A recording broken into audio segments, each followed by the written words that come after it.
29 मार्च को आप सब लोगों ने पहले भी उसको काफी कवरेज दी है। एक बच्ची का जो लाश मिलती है हमें खुरामा गांव, जो Lolab police station Lolab area में है और पुलिस स्टेशन लालपुरा का एरिया पड़ता है। वहां पे एक लकड़ी के शेड में, जिसमें हम लकड़ी स्टोर करके रखते हैं, वहां पे एक डेड बॉडी मिलती है। प्राइमा फेसी लगता है कि बच्ची का जो है वो गला काटा गया है और उससे उसकी डेथ हुई है। बहरहाल रात का वक्त था और उसके दूसरे दिन जब सुबह के टाइम पोस्टमार्टम करवाया गया तो एक डिस्कशंस डॉक्टर के साथ जो हुई और प्रिलिमिनरी जो पोस्टमार्टम रिपोर्ट उनके हिसाब से ये पता चलने लगा कि बच्ची का गला भी घोंटा गया है, क्योंकि उसके कुछ ऑर्गन्स पे जो ब्लड वो ज्यादा था और जिससे जो डॉक्टर्स का अपना बताने का तरीका होता है, उन्होंने ये भी असेस किया कि शायद बच्ची का जो गला पहले घोंटा गया है और फिर उसको उसके जो गर्दन पे है वो छुरी चलाई गई है या कोई तेज नोक की जो भी चीज जिससे गला काटा गया है। बहरहाल इसी के चलते जो वजूहात थी, जैसे लगता था कि जहां डेड बॉडी पड़ी हुई है और साथ में जो सराउंडिंग्स थी, उन सारे जो मौके को देख के शक जो है वो ज्यादा आसपास के लोगों पे ही जाने लगा और जो बहरहाल तफ्तीश शुरू की गई उसमें डीएसपी जो लोलाब है सरफराज बशीर, वहां के चौकी ऑफिसर अजहर शकील और एसएचओ मलिक नसीर, इसके साथ साथ एडिशनल एसपी और मैं भी स्पॉट पे गए और थोड़ा इंट्रोगेशन में भी ज्वाइनिंग हुई और कुछ सस्पेक्ट जो हमने उस पे जीरोइंग की तो उनमें फैमिली ही सस्पेक्ट आने लगी, क्योंकि जब फैमिली को क्रॉस चेक किया गया कि वो किस सीक्वेंस में लड़की जो है वो रूपोश हुई थी और किस सीक्वेंस में मिली, तो उसमें जीरोइंग जो हुई वो फैमिली पे ही हुई। बहरहाल जब फैमिली में भी सेपरेट इन्वेस्टिगेशन चलने लगी, इंक्वायरी चलने लगी, तो लड़की का बाप जिसका नाम मोहम्मद इकबाल खटाना है वो हमारा प्राइम सस्पेक्ट लेके उसमें तफ्तीश में आने लगा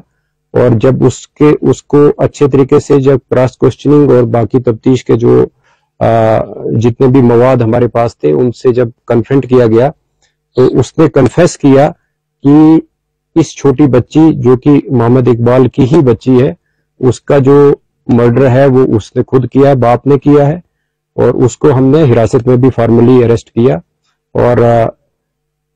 ये कहानी निकल के आई कि चूंकि ये जो इकबाल जो है अपनी बीवी से पिछले 1 साल से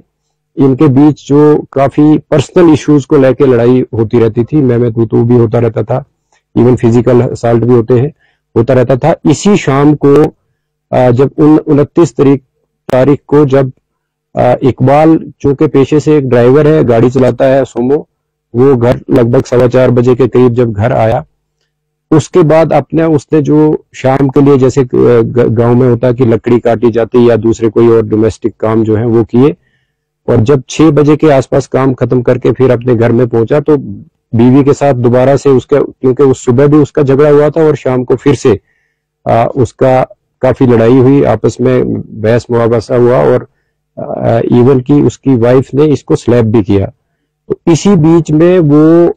जो एंगर जो है उसका, वो अनकंट्रोल्ड एंगर जो आया, उसने चाहा कि वो अपने आप को मर्डर करता, बट वो एक नाइफ लेके वहां से निकलने की उसने ये बहाना किया कि मैं अपने गाड़ी का जो टायर है वो पंचर हुआ है और उसको पंचर को मैं ठीक करवाऊंगा। तो वो वहां से अपने घर से निकलता है, जिसको जाते वक्त उसके ब्रदर शौकत जिनका नाम है, इसकी वाइफ, उसके चाचा, वो सारे लोग उसको देखते हैं और उसका कजिन जो है वो देखते हैं कि वो घर से निकल रहा है और छोटी बच्ची उसके पीछे चल रही है और वो इतने में बच्ची जो है उससे कुछ पैसे 5 रुपए मांगती है तो वो उसको 10 रुपए देता है, बट वो पीछे नहीं देखता है और बच्ची उसको फॉलो करती है, जिसको काफी और भी हमारे पास गवाह हैं जिन्होंने उसको बच्ची को फॉलो करते हुए देखा और वो गाड़ी में ही बच्ची जो है इकबाल के साथ बैठ गई। इसके बाद वो हार्डन की तरफ आया और फिर उसके बाद सेवर की तरफ, खुरामा की तरफ आया और जहां पे गाड़ी में ही, चूंकि उसके बाद इफ्तारी का भी वक्त था और गाड़ी उसने एक आइसोलेटेड प्लेस पे लगाई। जब देखा कि लोग जो है वो चूंकि इफ्तार के बाद रश भी कम हो जाता है, आजकल तरावी का वक्त होता है और जो ही तरावी के लिए लोग निकल पड़े, तो उसने ये सोचा कि लड़की मेरे साथ है, अगर मैंने भी अपने आप को खत्म करना है तो इसका क्या करूं। और वो जो आउट ऑफ रेज जो है वो पहले बच्ची का गला घोंटा और बच्ची जो है उसकी डेथ जो है उसी में हो गई। और वो अपनी सोच को बदलते हुए सोचा कि बच्ची को मैं कैसे किसी जगह ऐसी जगह रखूं कि वो उसकी डेड बॉडी जो है वो मिल जाए और फिर मैं अपने आप को भी खत्म करूं। बट जब वो वहां पे डेड बॉडी को अपनी गोद में उठा के अपनी गाड़ी एक रोड के साइड पे लगाता है और वो इस शेड पे जहां पे आखिर में डेड बॉडी मिली है वहां पे रखता है। वहां पे चूंकि इसने पहले ही अपने आप को खत्म करने के लिए एक चाकू जो है अपने घर से लिया था और उससे फिर अपने इस जो जुर्म को वो दूसरा रुख देने के लिए, ताकि इसका शक जो है दूसरे लोगों पे भी जाए। और वहां पे शेड में जो है वो इस बच्ची की डेड बॉडी को रख के उसके बाद इसका गला काटता है। और जिस मिकदार में अदरवाइज एक जिंदा आदमी का ब्लड निकलना चाहिए उतना नहीं उससे निकलता, वो हमने मौके पे भी देखा है। उसके बाद ये चाकू को धो के और अपने पास रख के फिर जाके अपनी गाड़ी को लाके हिस्बे मामूल जहां पे ये गाड़ी को रखता था वहां पे ही गाड़ी को दोबारा पार्क करके जब घर जाता है उसके बाद ही घर वाले इसको पूछना शुरू होते हैं कि बच्ची आपके साथ गई थी और बच्ची कहाँ पे है। तो वो ये बहाना बोलता है कि बच्ची मेरे साथ नहीं थी। अलबत्ता चूंकि